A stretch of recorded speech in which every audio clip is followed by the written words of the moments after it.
Hello, my friends, hello, and welcome once again to stately Vaughan Manor, where we're going to be talking about June on the Range today. Yes, that's right, Roger and I are here to talk about June on the Range, a fantastic reading event devoted to reading Western fiction. It's a celebration of Western fiction coming in June, which is right around the corner, just down the trail. And to celebrate that, I'll be doing a tag created by Wild Steve Donoghue. Steve Donoghue created a tag all about our event. How about that? That's fantastic. It's called the Rootin' Tootin' June on the Range tag. It's both Rootin' and Tootin'. It's the June on the Range tag. So let's do it. I haven't done a tag in a while, but I have to do this one. It's all about June on the Range. So let's do that. The questions. Question number 1. A ways out west. Have you ever been to the American West? Well, yeah. Roger and I live in California, which is in the West. You know, Steve Donoghue doesn't think California was part of the Old West for some reason. He is way wrong, and I can prove it. You see, the original Zorro short stories were published in The West magazine. That's right. The Zorro short stories published in The West magazine. Where did Zorro operate out of? That's right, everybody. California.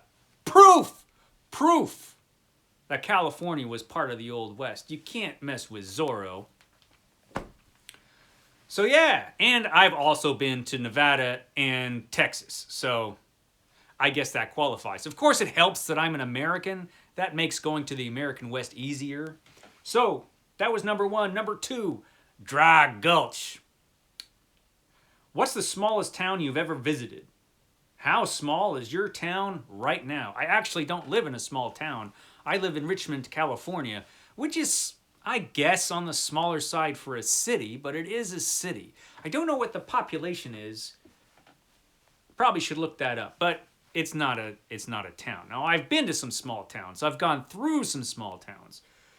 But the smallest town I've ever actually spent any time in was Cross Plains, Texas, which was the home of Robert E. Howard, the greatest pulp writer of all time, the creator of Conan and Cull and Bran MacMorn. And he also wrote westerns, Robert E. Howard. So I spent time in Cross Plains, Texas back in 2010, I think it was. And back in those days, Cross Plains population was under 1,000. I think it was just over 900. It's a tiny town. I don't think it's much bigger than that now. Population might have gone up since then, but it was pretty small. So that's the answer to that. Number 3, where the buffalo roam. Have you ever seen an American bison in person? Or, what's the largest hoofed animal you've ever seen? Or, do you have evidence that you live near coyotes? So, I have seen American bison in person. A whole mess of them, actually. So yeah, I have. In California. And as far as the largest hoofed animal I've ever seen, that was probably a hippopotamus. And number 3, do I have evidence that coyotes live? Yeah, coyotes do live kind of on the outskirts of Richmond. If you go northwest in Richmond, you can get to an area where there are some coyotes. Actually, also, if you head up east and just go up that hill right over there, if you go far enough, you'll hit an area where there are coyotes.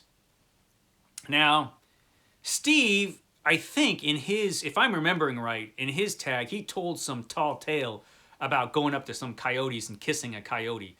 So here's some helpful advice. If you see a coyote, don't try to kiss it.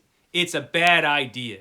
So the coyote, most likely, if you go up to it, will run away because, they've got sense. So they probably will run away. But if they don't, that's not a particularly good sign. And you should not try to kiss a coyote. Actually, most animals, you shouldn't just walk up and try to kiss them. It's a bad idea, Roger. Don't go doing that. So, that's that question. Number 4, Ol Doc Frye. What's your history with westerns, novels, TV, movies? Well, I saw westerns first on television because I saw westerns ever since I was a toddler. Pretty much ever since I was plunked down in front of the television, westerns were on. Now, I grew up a long time ago because I'm very, very old. And back in the olden days, westerns were on television all the time. They were mostly broadcast as reruns on television. There were so many western shows. There was The Rifleman, there was Bonanza. I never particularly cared for Bonanza for some reason. I didn't like it. But I did love Gunsmoke, particularly the old Gunsmoke, like the first few seasons with Chester. That was the real stuff right there. I like Gunsmoke a lot. And Have Gun Will Travel was one of my favorite shows when I was a kid. Loved Have Gun Will Travel. There was a bunch of western shows on TV. And of course, movies were on all the time. I've pretty much seen every western. I've seen every western movie. I must have, because I've seen a whole mess of them. I love westerns. And yeah, I've seen a lot of them. Western books. My grandfather collected Louis L'Amour westerns because he was just like everybody else's grandfather in America. He liked Louis L'Amour. And so those were the first westerns I read. Although most of the used bookstores I used to go to, most of those are gone. I think all of them are gone, actually. Most of the used bookstores I used to go to when I was younger, teenager, into my 20s, they all sold westerns because, there was a time when westerns were published always for decades. There's a billion westerns out there, western paperbacks, and so I would just buy a ton of them. I love westerns, and I always have, which is why I invented June on the Range, to share my love of westerns with you. It's a genre which should get more attention nowadays. So that's the answer to that question. Number 5, Diamond Lil at the Rialto Saloon. What's your relationship with alcohol? Ever have a friendship with a bartender? No, I don't think I've ever had a friendship with a bartender. Probably because I never go into bars. Probably because I don't really have much of a relationship with alcohol. I really should start drinking. I don't know why I don't. But the fact is, I don't drink much at all. I do like red wine, but I almost never drink it. I have it maybe 2 or 3 times a year. If I'm at a fancy restaurant or something, I'll have a glass of wine with dinner. But that doesn't happen that much, frankly. Same thing with beer. I like beer, but I can't remember the last time I had one. I do, actually. It was last year. It was last year at a Mexican restaurant in San Francisco. So that's the last time I had a beer. And I probably will have like 2 beers a year, maybe. I almost never drink it. I like it. I almost never drink it. I know that doesn't make much sense. But I just don't drink much. And as far as anything stronger than those things, nah, you never catch me drinking whiskey because it tastes like crap. Hard alcohol tastes like crap. And you know what? Cocktails are just too damn fancy for me. So I don't really have much of a relationship with alcohol. Like I said, I should change that. But that's the way it is at the moment. Number 6, the City Slicker from back east. What do you consider the best Western you've ever read? Well, I'm going to go with the popular answer, which is Lonesome Dove. I think Lonesome Dove is the best Western I've ever read. I went into it skeptical because everybody says Lonesome Dove is the best. I'm like, it can't be the best. It's too long. Westerns are short. But you know what? It is long, but you don't want it to end because it's just so damn good. Lonesome Dove is pretty damn good. So it's probably the best Western I've ever read. Probably. Although I'm going to keep reading them for the rest of my life, so maybe I'll run across a Western that's better than Lonesome Dove. Maybe. We'll see. I don't hold out high hopes for that. Okay, where am I? I'm at number 7. The man with the badge. Have you ever been in charge of other people? What's the most authority you've ever handled? Would you be good at it? Come on, look at me. I'm a natural leader. Now, given that, I've been in charge of all kinds of things in my life, and it's always gone great. What? What? You always have to bring that up. Listen, boats sink all the time. You know what? Ships sink all the time. That wasn't my fault.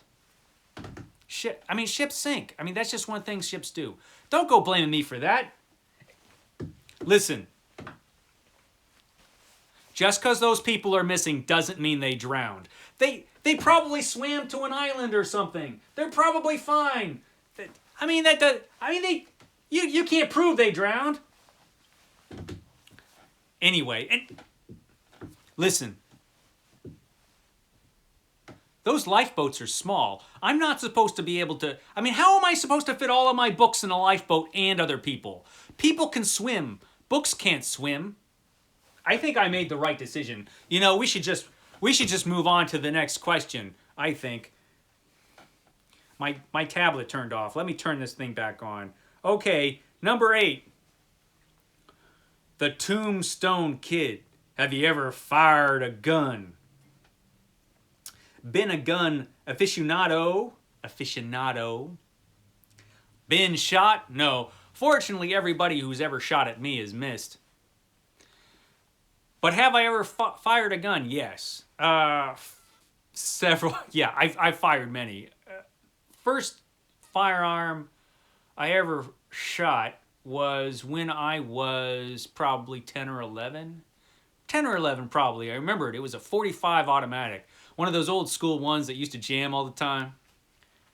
So yeah, .45 was the first firearm I ever shot. I've shot quite a few since then. I've fired revolvers. I've fired many different automatics. I've fired shotguns. I've fired rifles. I've shot all kinds of things. My grandfather actually collected guns. And he lived out in the country. So I had the perfect opportunity just to, shoot and shoot and shoot as I was growing up.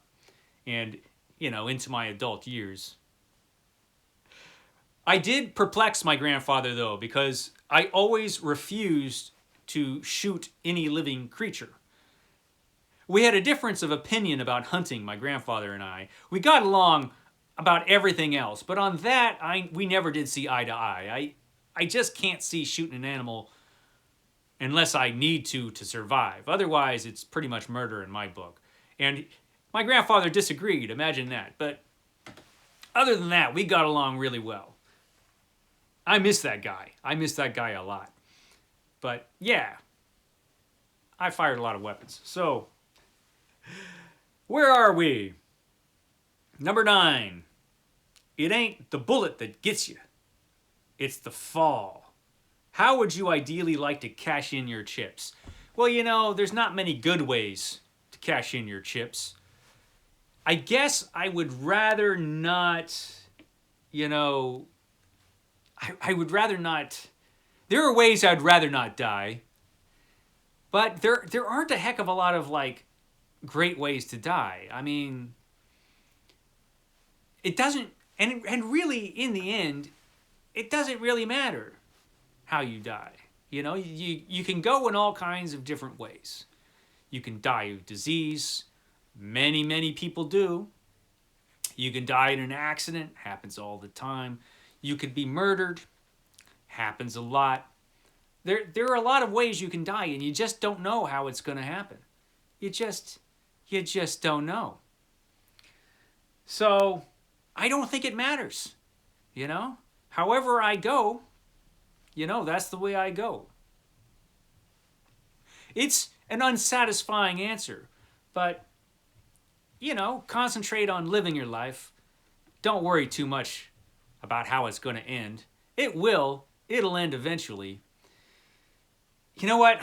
I am going to give an answer to this question because there is actually an answer. The way I'd actually like to die is to be bitten by a vampire and die that way. That way, I can just come back to life as the undead. Then we'd have something in common, Roger. It doesn't matter, like I said. However I die, Roger is just going to raise me from the dead with the Necronomicon. And I will just continue to live, as an undead creature. But it's worth it if I could still read books. I think that might be it. Tag some owl hoots. Damn. I'm late to the party on this one, so I think everybody has been tagged. Like everybody, literally everybody I would tag has been tagged, except possibly, I know David Wiley has been tagged. I know he has. Gina Stanier has probably been tagged. If not, I tag David Wiley, and Gina Stanier. And I'll tag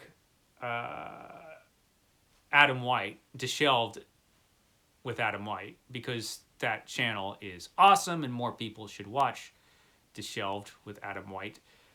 I can't think of like a bunch of people to tag, because like I said, most people I know have already been tagged. If you haven't been tagged, just go ahead and do the tag. It's awesome. It's awesome. Okay, thanks Steve for creating that tag and kissing coyotes and all that other crazy stuff you do. I will catch you all next time.